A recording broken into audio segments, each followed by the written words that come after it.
nandito nga pala tayo sa Motor Trade Kalilangan Bukidnon Branch dito sa 2025 Smash 115 Fi nila. Tingnan natin ngayon sa video na to yung specs niya, yung features at saka yung price. Kung ano nga ba yung nilagay dito ni Suzuki. So, kaya nitong kumonsumo ng hanggang 68 km per liter na gas consumption, pero depende pa rin yan sa throttle habit ng driver at kasama na dyan yung road condition. So harapan lang ito ng bus terminal at saka public market.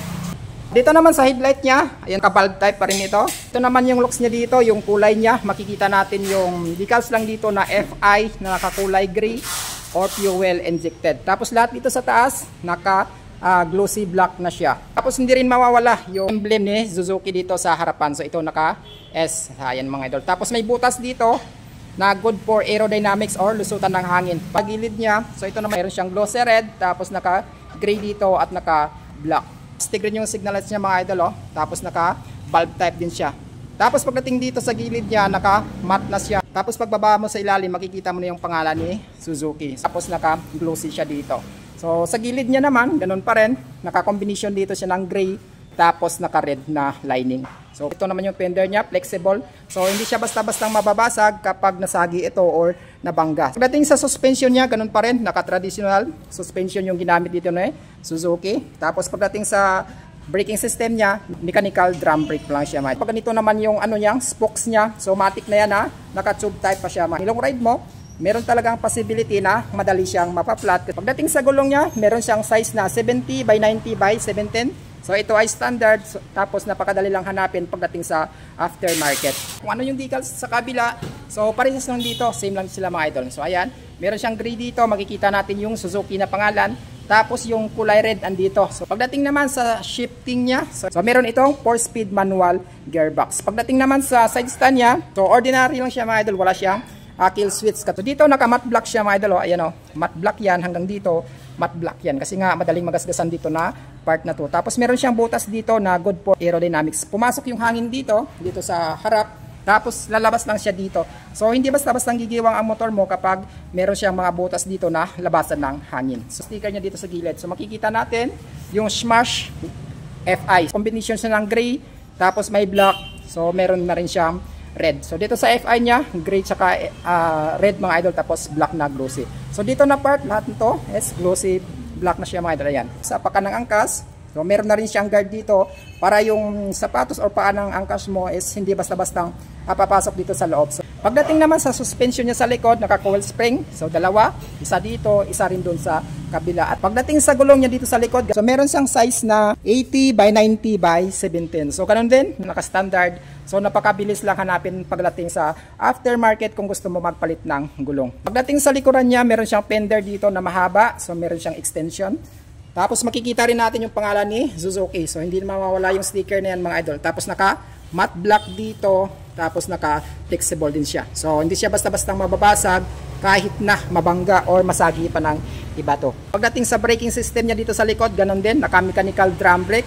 So kung magaling ka mag-adjust, goods na goods pa rin ang braking system nito. Pagdating sa muffler, meron siyang heat guard na plastic. So tapos sa plastic, meron din siyang bakal dito na kulay gray. Hindi basta-bastang mapapaso yung angkas mo dito kapag napadikit dito sa tambot. So meron din siyang chrome na na kulay pagdating sa apaka ng angkas mo. So kahit na sa top speed ka mga idol, hindi basta-basta ito mag-vibrate. Meron na rin siyang kickstart na backup in case na maubusan ng baterya yung electric start mo.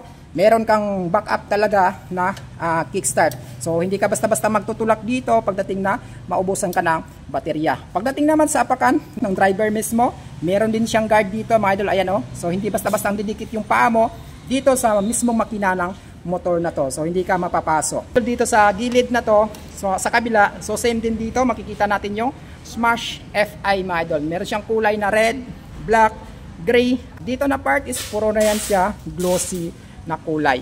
Pagdating dito sa likod niya, dito sa taillight niya, ganun din, naka-bulb type. Pagdating naman sa signal light niya, bulb type pa rin. Dito sa grab bar niya, so glossy black, tapos napaka-astig tingnan. So sa upuan niya naman, makapal. So ito siya mga idol, oh. So hindi ka basta-bastang mangangawit dito pagdating sa long ride or sa long drive. Kasi nga meron itong posisyon na upright position. Sa harapan niya, meron siyang traditional key. Meron na rin siyang shutter lock. Kapag iniwan mo sa matataong lugar, pwede mong gamitin tong shutter lock niya. I-lock mo lang, So hindi na makikita yung susian niya. So dito naka-glossy red. Meron siyang mga switches dito. Pag makikita natin yung high beam, low beam, ito high beam, low beam.